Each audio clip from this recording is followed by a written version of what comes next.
Hello friends, എല്ലാവർക്കും നമസ്കാരം. എല്ലാവരും കാത്തിരിക്കുന്ന രേവതിയുടെയും സച്ചിയുടെയും ഇന്നത്തെ കഥയിലേക്ക് എവർക്കും സ്വാഗതം. എല്ലാവർക്കും നല്ലൊരു ദിവസം ആശംസിച്ചുകൊണ്ട് നമുക്ക് ഇന്നത്തെ കഥയിലേക്ക് കിടക്കാം. അങ്ങനെ ചന്ദ്രമതി ഈ ഇവിടെ വന്നിട്ട് രേവതി വന്ന് വഴക്ക് പറയും, ഓട് പാടി ചീത്ത പറയുകയാണ് കേട്ടോ. അപ്പോൾ ഇതൊക്കെ കേട്ടുകൊണ്ട് ആ കസ്റ്റമർ ഇങ്ങനെ ഇങ്ങനെ നിൽക്കുക കേട്ടോ. ഈ രേവതി ഇത്രയും നേരവും നല്ലതാണ് ചന്ദ്രമതിയെക്കുറിച്ച് പറഞ്ഞുകൊണ്ടിരുന്നത്. പക്ഷേ ആ സ്ത്രീക്ക് മനസ്സിലായി രേവതി വെറുതെ പറഞ്ഞതാണ് എന്ന്. ഇതൊക്കെ കണ്ടുകൊണ്ട് മറിഞ്ഞിങ്ങനെ മാറി നിന്ന രവീന്ദ്രൻ എന്തായാലും വീട്ടിലേക്ക് പോകാനായിട്ട് അതിൽ കടന്നു പോവാണ്. ആ ഒരു സമയത്ത് രേവതി പറഞ്ഞു, അച്ഛൻ വന്നോ, ഞാനിപ്പോൾ വരാട്ടോ, ഞാൻ ചായ എടുത്ത് തരാവേ. അപ്പോൾ വേണ്ട മോളെ, നീ ജോലി കഴിഞ്ഞ് സമാധാനമായിട്ട് വന്നാൽ മതി എന്നൊക്കെ പറഞ്ഞിട്ട് രവീന്ദ്രൻ അങ്ങ് പോയി. അപ്പോഴാണ് മറ്റേ ആ സ്ത്രീ ഈ രേവതിക്കരികിലേക്ക് വീണ്ടും വരുന്നത്. എന്താ രേവതി ഇത്, നീയല്ലേ പറഞ്ഞത് നിൻ്റെ അമ്മയമ്മ നല്ലവളാണ്, നിന്നോട് സ്നേഹമാണെന്നൊക്കെ. അവർ നിൻ്റെ നേരെ വാളെടുക്കുവാണല്ലോ. അപ്പോൾ രവീന്ദ്രൻ ഇതൊക്കെ ശ്രദ്ധിച്ചു കേട്ടോ. അതല്ല, ലേറ്റായില്ലേ, ഞാൻ ബ്രേക്ക്ഫാസ്റ്റ് ഉണ്ടാക്കിയില്ല അമ്മ, അതുകൊണ്ട് പറഞ്ഞതാ. കടയിൽ വന്നാലേ സമയം പോകുന്നതേ അറിയില്ല, ഞാൻ മറ്റെല്ലാം മറക്കും. അപ്പം നീ അഭിനയിച്ച് ബുദ്ധിമുട്ടുണ്ടാരോ കൊച്ചേ, എനിക്കെല്ലാം മനസ്സിലായി എന്ന് പറഞ്ഞുകൊണ്ട് ആ സ്ത്രീ അങ്ങ് പോവുക. ഇതിനൊരു വിരാമം ഇടണമെന്ന് തീരുമാനിച്ചുകൊണ്ട് നമ്മുടെ രവീന്ദ്രൻ പതുക്കെ വീട്ടിലേക്ക് ചെല്ലാണ്. വീട്ടിലേക്ക് ആ ഒരു സമയത്ത് രേവതിയാണെങ്കിൽ ആകെ സങ്കടപ്പെട്ട് ഇങ്ങനെ നിൽക്കുക. പിന്നെ വീട്ടിലെ കാര്യങ്ങളാണ് കാണിക്കുന്നത്. ചന്ദ്രപതി ഹോളിൽ ഇങ്ങനെ ആയിരിക്കായിരുന്നു. എന്തിങ്ങനെ നോക്കുന്നത്? ചില വിചിത്ര ജീവികളെ കണ്ടാൽ നോക്കി നിന്ന് പോവുമല്ലോ. ഞാൻ വിചിത്ര ജീവിയാണോ? ഞാൻ മനുഷ്യനല്ലേ. പിന്നെ നീ മനുഷ്യൻ്റെ രീതിയിലല്ലല്ലോ സംസാരിക്കുന്നതും പെരുമാറുന്നതും ഒക്കെ. അതിന് ഞാൻ എന്ത് ചെയ്തു? നീ രേവതിയോട് പറഞ്ഞതൊക്കെ ഞാൻ കേട്ടു. അതെങ്ങനെ പറയാതിരിക്കും? രാവിലെ എഴുന്നേറ്റ് പൂക്കടയിൽ പോയി നിൽക്കും. ഞങ്ങൾക്ക് ഭക്ഷണം കഴിക്കണ്ടേ? നിനക്ക് വേറെ മരുമക്കളില്ലേ? നിനക്ക് അവരോട് പറഞ്ഞൂടെ? വേണ്ട, നീ തന്നെ ഉണ്ടാക്കിക്കൂടെ? എപ്പോൾ നോക്കിയാലും ആ കൊച്ചിൻ്റെ മെക്കിട്ട് കയറുമല്ലോ. നീ എന്തെങ്കിലും അവളോട് സ്നേഹത്തോടെ പെരുമാറിയിട്ടുണ്ടോ? നീ ഈ പെരുമാറുന്നത് വെച്ച് ആ കൊച്ച് നിന്നെ എങ്ങനെയാണ് കാണണേന്നറിയാവോ? അവൾ നിന്നെ ബഹുമാനിക്കുകയല്ലേ ചെയ്യുന്നത്. അവൾ നീ കാണിക്കുന്നതിനൊന്നിന് പകരം വീട്ടാറില്ലല്ലോ. പിന്നെ അവൾ ബഹുമാനം കാണിച്ചല്ലേ നാട്ടിലെ പൂക്കടയ്ക്ക് എൻ്റെ പേരിട്ട് നാട്ടുകാരുടെ മുന്നിൽ തലയുയർത്തി നിൽക്കാൻ പറ്റാതായി. അപ്പോഴേക്കും രവീന്ദ്രൻ പറഞ്ഞു, ഞാനിപ്പോൾ കേട്ടത് ഒരു സ്ത്രീ വന്നിട്ട് എന്തുകൊണ്ടാണ് മഞ്ഞച്ചാട്ട് കഴുത്തെ കെട്ടിയിരിക്കുന്നത്, താലിമാല അമ്മായിയമ്മ വാങ്ങി വെച്ചോന്ന്. അവൾ പറഞ്ഞു കാണും, ദുഷ്ടത്തിയായ എൻ്റെ അമ്മായിയമ്മ എൻ്റെ സ്വർണ്ണമൊക്കെ വാങ്ങിച്ച് വെച്ച് കാണുമെന്ന്. അതിനെ ചന്ദ്രമതി അല്ല രേവതി, അവളൊരിക്കലും കുടുംബക്കാരെ മോശമാക്കി പറയില്ല. എൻ്റെ അമ്മായിയമ്മ നല്ലവളാണ്, എൻ്റെ മകളെ പോലെയാണ് നോക്കുന്നത്. താലിമാല കണ്ണി ശരിയാക്കാൻ കൊടുത്തിരിക്കുന്നു എന്നാണ് പറഞ്ഞത്. ഇപ്പോഴെങ്കിലും അവളെ ഒന്ന് മനസ്സിലാക്ക്. അവളെ ഞാൻ കുറേ മനസ്സിലാക്കിയിട്ടുള്ളതാ. പൂ കെട്ടുന്നവൾ പൊതുപോലെ അവൾ കോർത്ത് കെട്ടി പറയും. നിങ്ങൾ കേൾക്കുന്നുണ്ടെന്ന് മനസ്സിലാക്കിയിട്ടാണ് അവൾ ഇങ്ങനെയൊക്കെ പറഞ്ഞത്. അതിനവൾ എന്നെ കണ്ടില്ലല്ലോ. പിന്നെ അവൾ ചുറ്റും നോക്കിക്കൊണ്ടാണ് പൂ കെട്ടുന്നത്. ആര് വരുന്നു ആര് പോകുന്നു എന്നൊക്കെ അവൾക്ക് നന്നായിട്ട് അറിയാം. അതെ, നിങ്ങൾക്കൊന്നും മനസ്സിലാവത്തില്ല. അപ്പോഴേക്കും രവീന്ദ്രൻ പറഞ്ഞു, അയ്യോ, നീ കഥ പറയുന്നുണ്ടല്ലോ, നീ സിനിമയ്ക്ക് വേണ്ടി കഥ എഴുതാം. നാട്ടുകാരൊക്കെ ചോദിച്ചു തുടങ്ങി, നമ്മുടെ കുടുംബത്തിന് ആ മാനക്കേട്, നീ ആ സ്വർണ്ണമൊക്കെ തിരിച്ചു കൊടുക്കുക. അപ്പോൾ രേവതി വന്നു. രേവതി ഇതൊക്കെ കേട്ടുകൊണ്ട് നിൽക്കുക. നിങ്ങൾ പറയുന്നത് കേട്ടാൽ തോന്നി ഞാൻ സ്വർണ്ണമൊക്കെ ബലമായിട്ട് പിടിച്ചുകൊണ്ട് വെച്ചിരിക്കുകയാണ്. പിന്നെ എൻ്റെ കെട്ടിയവൻ താലിമാല വാങ്ങിച്ചു തരുമെന്നും പറഞ്ഞ് വീമ്പും പറഞ്ഞ് എൻ്റെ മുന്നിൽ കൊണ്ട് അഴിച്ചു വെച്ചതാ. എന്നിട്ട് പഴി എൻ്റെ തലയിൽ. നാട്ടുകാരുടെ മുന്നിലേ എനിക്ക് മോശം പേരുണ്ടാക്കാനാണ് അവൾ ഇങ്ങനെയൊക്കെ ചെയ്തത്. ഒന്നുമില്ലാത്ത വീട്ടിൽ നിന്ന് വന്നുകൊണ്ടാണ് അവൾ ഇങ്ങനെയൊക്കെ കാണിക്കുന്നത്. ചന്ദ്രൻ, നീ ഒന്ന് നിർത്തുന്നുണ്ടോ? ഞാൻ പറഞ്ഞതിൽ എന്താ തെറ്റ്? ശ്രുതിയും വർഷയും വലിയ വീട്ടിൽ നിന്ന് വന്ന പെൺപിള്ളേരല്ലേ, അവരെന്നോട് ഇങ്ങനെ പെരുമാറുന്നുണ്ടോ? പൂക്കട തുടങ്ങിയതിന് ശേഷം അവൾക്ക് ഈ അഹങ്കാരം തുടങ്ങിയത്. അതെ, എൻ്റെ വർഷയും ശ്രുതിയും എന്തുമാത്രം അഹങ്കാരിക്കണം. അങ്ങനെയാണെങ്കിൽ കഞ്ഞു കുടിക്കാൻ വകയില്ലാത്തവൾ. ഇതും പറഞ്ഞ് നേരെ നോക്കിയത് രേവതിയുടെ മുഖത്തേക്കാട്ടോ. രേവതിക്ക് സങ്കടവും ദേഷ്യം വന്നു. അതെ, നിങ്ങൾ രണ്ട് മരുമക്കളെയും എത്ര വേണമെങ്കിലും പുകഴ്ത്തിക്കോളൂ. അവരുടെ കാശ് കണ്ടിട്ടാണല്ലോ നിങ്ങൾ വാലും ചുരുട്ടി നടക്കുന്നത്. അതെ, എന്നോട് പെരുമാറുന്നത് പോലെ അവരോട് പെരുമാറിയ അവർ നിങ്ങളുടെ മുഖത്ത് കാർക്കിച്ച് തുപ്പും. ഒന്ന് പരീക്ഷിച്ച് നോക്ക് നിങ്ങൾ. പരീക്ഷിച്ച് നോക്ക് എന്നൊക്കെ പറയും കേട്ടോ. ചന്ദ്രമതി ഒന്നും മിണ്ടുന്നില്ല. അതെ, പാവപ്പെട്ടവരാ ഞങ്ങൾ, പക്ഷെ കഞ്ഞി കുടിക്കാൻ വകയില്ലാത്ത വീട്ടിൽ നിന്നൊന്നും അല്ല വന്നത്. ഇവിടെയും നിങ്ങളുടെ ചിലവിലും അല്ല ഞാൻ ജീവിക്കുന്നത്. എൻ്റെ കഴുത്തിൽ താലി കെട്ടിയ ആളുടെ അമ്മ എന്ന ആ ഒരു ബഹുമാനം ഞാൻ സൂക്ഷിക്കുന്നത് കൊണ്ട് തന്നെയാണ് ഞാൻ നിങ്ങളോടൊന്നും പറയാത്തത്. അല്ലായിരുന്നെങ്കിലും ഉണ്ടല്ലോ. പിന്നെ നീ എന്ത് ചെയ്യും? അപ്പം ചന്ദ്രേ, വേണ്ട, ആഭരണങ്ങൾ നിങ്ങൾക്ക് തിരിച്ചു കൊടുത്തരേ, നീ ഒന്നും പറയാൻ നിൽക്കണ്ട. അപ്പം വേണ്ട അച്ഛാ, എനിക്ക് ആരുടെയും സ്വർണം വേണ്ട, എനിക്ക് വേണ്ടത് സച്ചേട്ടൻ വാങ്ങിച്ചു തന്നോളൂ. മോളെ, നിൻ്റെ കഴുത്തിൽ ഇപ്പം മഞ്ഞച്ചരട് മാത്രമേ ഉള്ളൂ. നാട്ടുകാർ കണ്ട 1000 കഥകൾ പറയും, അതിനിട കൊടുക്കണ്ട. നാട്ടുകാരെന്ത് വേണേലും പറഞ്ഞോട്ടെ അച്ഛാ, അതൊന്നും എനിക്ക് പ്രശ്നമല്ല. ഞങ്ങളൊന്നും ഇല്ലാത്തവരാണ്. അമ്മയുടെ ഭാഷയിൽ പറഞ്ഞ കഞ്ഞി കുടിക്കാൻ വകയില്ലാത്തവർ തന്നെയാണ്. അപ്പം സച്ചി ഇതൊക്കെ കേട്ടുകൊണ്ട് ഇങ്ങനെ വന്ന് നിൽക്കുക കേട്ടോ. ചിലരുടെയൊക്കെ വിചാരവേ ഈ ആത്മാഭിമാനം എന്ന് പറയുന്നത് കാശുള്ളവർക്ക് മാത്രമേ ഉള്ളൂ, പാവപ്പെട്ടവർക്കില്ലെന്നാ. എല്ലാ മനുഷ്യർക്കും അതുണ്ട് എന്ന് അമ്മ മനസ്സിലാക്കണം. ഓ, ചുറ്റി വളഞ്ഞ് അവൾ എന്നെയാ പറയുന്നത്. എനിക്ക് മനസ്സിലായി എന്നൊക്കെ പറഞ്ഞു കഴിഞ്ഞപ്പോഴേക്കും ചുറ്റി വളഞ്ഞൊന്നും അല്ല, അമ്മയെ തന്നെയാണ് പറയുന്നത് എന്ന് സച്ചി ഇങ്ങനെ പറയുക. അപ്പോൾ രവീന്ദ്രൻ പറഞ്ഞു, രേവതി മോള് താലി വാങ്ങിച്ച് കഴുത്തിലേക്ക് ഇട്. എനിക്ക് വേണ്ട, സച്ചേട്ടൻ വാങ്ങിച്ചു തന്നോളൂ എനിക്ക് താലിമാല. വേണമെങ്കിൽ എനിക്ക് ഇന്ന് വാങ്ങിച്ചു തരും സച്ചേട്ടൻ, അതെനിക്ക് നന്നായിട്ടറിയാം. പിന്നെ വാങ്ങിച്ചു തരും. അവന് സ്വന്തമായിട്ട് സ്വർണ്ണക്കടയുണ്ടല്ലോ, അവിടെ നിന്ന് 4 ഡസൻ വളയെടുത്ത് ഭാര്യയ്ക്ക് കൊണ്ട് കൊടുക്കും. വർത്തമാനത്തിൽ ഒരു കുറവുമില്ല. ഇവൻ വെറും ഡ്രൈവറാണെന്ന കാര്യമേ നീ മറക്കണ്ട. നീ ഒരു 60 വയസ്സ് വരെ കാത്തിരുന്നാൽ ചിലപ്പോൾ അവൻ വാങ്ങിച്ചു തന്നിരിക്കും. അല്ലാണ്ട് അവൻ ഇതൊന്നും പറ്റില്ല. അപ്പോഴേക്കും രേവതി പറഞ്ഞു, അച്ഛാ സച്ചേട്ടൻ്റെ ജോലിയെ താഴ്ത്തിക്കെട്ടി സംസാരിക്കുന്നത് പറ. അപ്പോഴേക്ക് രവീന്ദ്രൻ പറഞ്ഞു, നിൻ്റെ മകനല്ലേ ഇവൻ, അന്യരോട് പറയുന്ന പോലെ നീ എന്തിനാ പറയുന്നത് എന്നൊക്കെ രവീന്ദ്രൻ ചന്ദ്രമതിയോട് ചോദിക്കുക. വേണ്ട അച്ഛാ, ഇവരെപ്പോഴേ എന്നെക്കുറിച്ച് നല്ലത് പറഞ്ഞിട്ടുള്ളത്. എന്നെ പരിഹസിക്കാനും കുറ്റപ്പെടുത്താനും അല്ലേ ഇവർക്കറിയത്തുള്ളൂ എന്ന് പറഞ്ഞപ്പോഴേക്കും, അയ്യോ നിനക്ക് എന്താ അതിന് നല്ലതുള്ളത്? നീ എത്ര ലിറ്റർ മദ്യം ഒരു ദിവസം കുടിച്ച് തീർക്കുമെന്ന് വേണമെങ്കിൽ നല്ലതുപോലെ പറയാം. അപ്പം അതിന് സച്ചേട്ടനെക്കുറിച്ച് നല്ലതൊന്നും നിങ്ങൾ പറയണ്ട, സച്ചേട്ടൻ നല്ലതാണെന്ന് ഞങ്ങൾക്കറിയാം എന്ന് രേവതി ഇങ്ങനെ പറയുകയാണ്. ഡ്രൈവർ ജോലി എന്ന് പറഞ്ഞിട്ടുണ്ടെങ്കിൽ അത് വലിയ തെറ്റായ ജോലിയൊന്നുമല്ല. അദ്ദേഹം ഈ വീട് പുലർത്തിയതും ആ ജോലി ചെയ്തതുകൊണ്ട് തന്നെയാണ്. സച്ചേട്ടൻ എനിക്ക് വാങ്ങിച്ചു തരുമല്ല.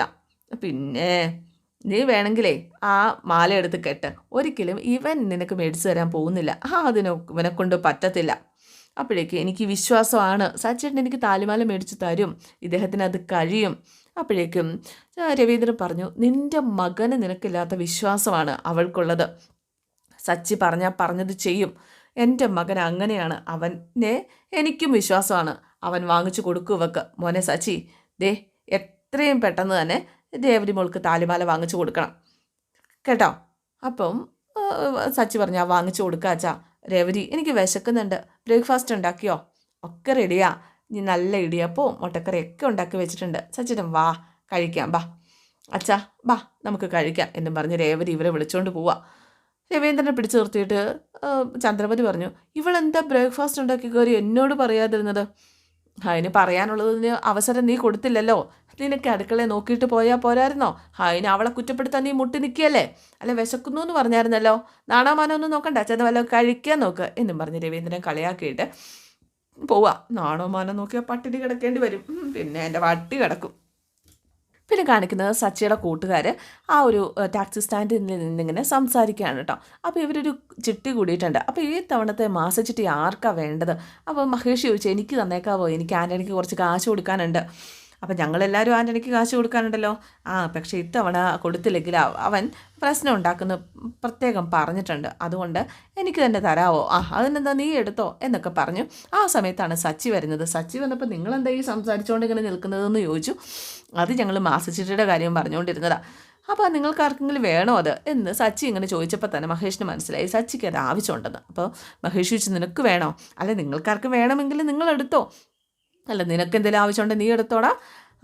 എനിക്ക് രേവതിക്ക് മാല മേടിച്ചു കൊടുക്കാനായിരുന്നു എന്നൊക്കെ പറഞ്ഞിട്ട് സച്ചി ഇങ്ങനെ പറയുകയാണ്. അപ്പോഴേക്കും കൂട്ടുകാരന്മാർ ചോദിച്ചാൽ, മഹേഷ് നിനക്ക് വേണമെന്ന് പറഞ്ഞില്ലായിരുന്നോ, കാറിന് തുടയ്ക്കാനുണ്ടെന്നൊക്കെ പറഞ്ഞിട്ടോ? അപ്പം സച്ചി പറഞ്ഞു, എന്നാ മഹേഷ് നീ എടുത്തോ. വേണ്ട, എനിക്കിപ്പോൾ അതിൻ്റെ ആവശ്യമില്ല.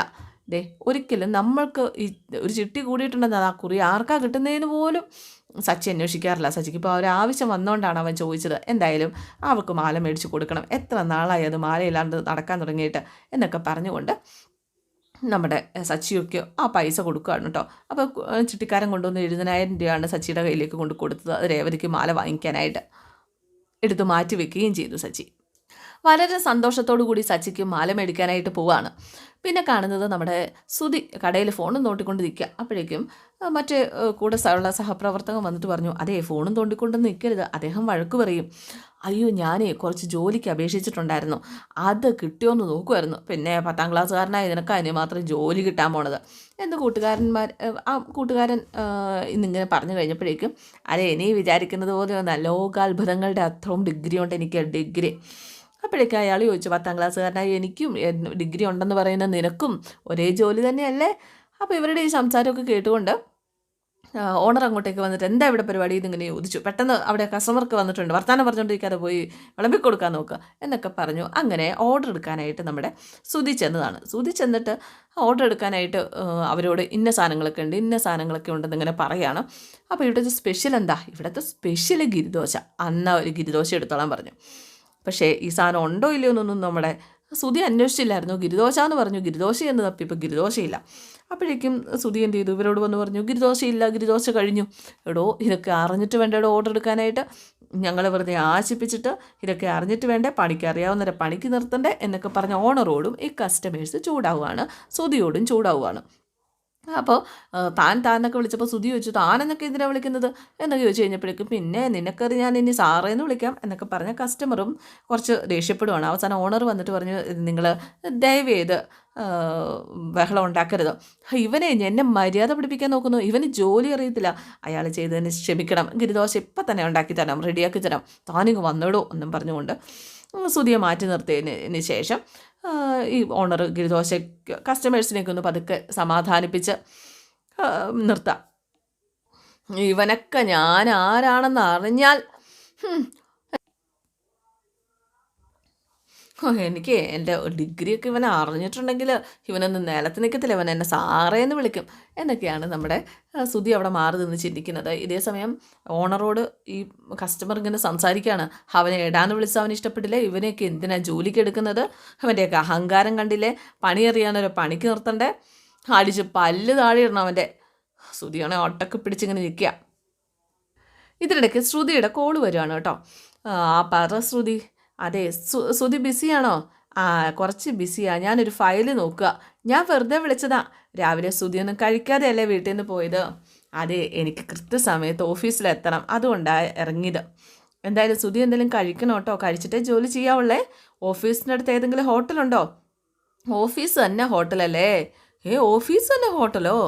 എന്തേ പറയുന്നത് എന്ന് ചോദിച്ചു കഴിഞ്ഞപ്പോഴേക്കും, അതെ ഓഫീസിൽ നിന്ന് നോക്കിയ ഹോട്ടലിൻ്റെ ബോർഡ് കാണാനേ, അതാ ഞാൻ ഉദ്ദേശിച്ചത്. പിന്നെ എൻ്റെ ശ്രദ്ധ മൊത്തം ഫയലിലായതുകൊണ്ട് തെറ്റിപ്പോയതാ. എന്നാൽ പോയി ഭക്ഷണം കഴിക്കിച്ചല്ല. ഓക്കെ കഴിക്കാം എന്ന് പറഞ്ഞിട്ട് കോള് കട്ട് ചെയ്തു. ഈശ്വര, ഇത് പിടിക്കപ്പെട്ടാൽ എന്തായിരിക്കും അവസ്ഥ? കള്ളം പറയാതെ എനിക്ക് ഇനി എന്ന് ജീവിക്കാൻ പറ്റും എന്നൊക്കെ അവനിങ്ങനെ ആലോചിക്കുക. എന്തായാലും വൈകുന്നേരം നമ്മുടെ സച്ചി സന്തോഷത്തോടു കൂടി ഓടി വരിക, കുഞ്ഞിപ്പിള്ളേരൊക്കെ ഓടി വരില്ലേ, അതുമാതിരി ഓടി വരിക. അച്ഛാ, അപ്പം നിനക്കിന്നെന്താണ് എത്ര വലിയ സന്തോഷം? അതെല്ലാവരുടെയും മുന്നിൽ വെച്ച് പറയാം. ആദ്യം അച്ഛനെ അമ്മയെ വിളിക്കുക, ചന്ദ്ര ഇങ്ങ് വന്നേ, അച്ഛൻ ഇങ്ങോട്ട് ഇരിക്കുക അച്ഛാ എന്നും പറഞ്ഞ് അച്ഛനെ പിടിച്ചിരുത്തി. അങ്ങനെ നമ്മുടെ സച്ചി അവിടെ നിൽക്കുക. ചന്ദ്രമതി വന്നു. ഇവൻ എന്തോ പറയാനുണ്ടെന്ന്. വന്ന് കയറി ഉടനെ തുടങ്ങിയോ? ഇല്ല, തുടങ്ങാൻ പോണേ ഉള്ളൂ. ഡസുതി പൗഡർ എടുത്തേം കൊണ്ട് വാ. രേവതി വന്നേ. എടാ ഓട്ടക്കാരാ, നീ നിൻ്റെ കെട്ടിയോളെയും കൊണ്ട് വാടാ എന്നൊക്കെ പറഞ്ഞുകൊണ്ട് എല്ലാവരും വന്നു. വരൂ. ഡബ്ബിങ് മഞ്ഞി വന്നല്ലോ എന്നിങ്ങനെ പറഞ്ഞപ്പോൾ, അമ്മേ ഇയാളെന്നെ പന്നിന്ന് വിളിച്ചു എന്നും പറഞ്ഞ് നമ്മുടെ വർഷ. അപ്പോഴേക്കും സച്ചി പറഞ്ഞു, അയ്യോ പന്നിയല്ല, മഞ്ഞി, ഡബ്ബിങ് മഞ്ഞി. അപ്പം ചന്ദ്രമതി പറഞ്ഞു, നീ പൗഡർ ഏട്ടത്തേനും ഡബ്ബിങ് മഞ്ഞീന്നൊക്കെ വിളിച്ച് നീ എല്ലാവരെയും കളിയാക്കും. നിൻ്റെ ഏട്ടത്തെയും നിൻ്റെ അനിയത്തിയാ, നീ അത് ഓർക്കണം. അച്ഛാ, ഇവരെ കളിയാക്കി വിളിക്കുന്നതല്ല. ഞങ്ങൾക്കതൊക്കെ മനസ്സിലാവുന്നുണ്ട്, നീ എന്തിനാ വിളിച്ചതെന്ന് പറ. നിങ്ങൾ രണ്ടുപേരും ഒന്ന് ഇരുന്നാട്ടെ, വന്നിരിക്കുക. അങ്ങനെ ശ്രുതിയും അവിടെ ഇരുന്നു. അന്നൊരു ദിവസം രേവതി എല്ലാവർക്കും മുന്നിൽ വെച്ച് ശപഥം ചെയ്തില്ലേ, താലിമാല വേണ്ട, എൻ്റെ ഭർത്താവ് വാങ്ങിച്ചു തരുന്നതേ ഞാൻ കഴുത്തിലിടുകയുള്ളൂ എന്നൊക്കെ പറഞ്ഞ്. അന്നത്തെ ആവേശത്തിന് അവൾ ശപഥം ചെയ്തു. നിന്നെക്കൊണ്ട് അതിന് കഴിയില്ല എന്ന് നിനക്ക് മനസ്സിലായി. എൻ്റെ മുന്നിൽ കൊണ്ടുവച്ചിട്ടാണ് താലിമാല അടക്കമുള്ള സ്വർണം തിരിച്ചു തരണം എന്ന് പറയാനല്ലേ നീ വിളിച്ചു കൂട്ടിയത് എന്ന് ചന്ദ്രമതി ചോദിച്ചപ്പം, അത് നിങ്ങളുടെ സ്വപ്നങ്ങളിൽ മാത്രം. ഡ്രൈവർ രവീന്ദ്രൻ എന്ന് പറയുന്ന ഒറ്റ തന്തയ്ക്ക് പറഞ്ഞ ഈ സച്ചി സ്വർണത്തിന് വേണ്ടി നിങ്ങളുടെ മുന്നിൽ കൈ നീട്ടുന്നത് നിങ്ങൾ കരുതിയോ? ചന്ദ്രമതി ഇതൊക്കെ കേട്ട് കാണണം എന്നുള്ള ഇങ്ങനെ ഇരിക്കുക. അപ്പോൾ ഇന്നത്തെ എപ്പിസോഡ് ഇവിടെ അവസാനിക്കാൻ കേട്ടോ. സി യോക്കി, താങ്ക് യു.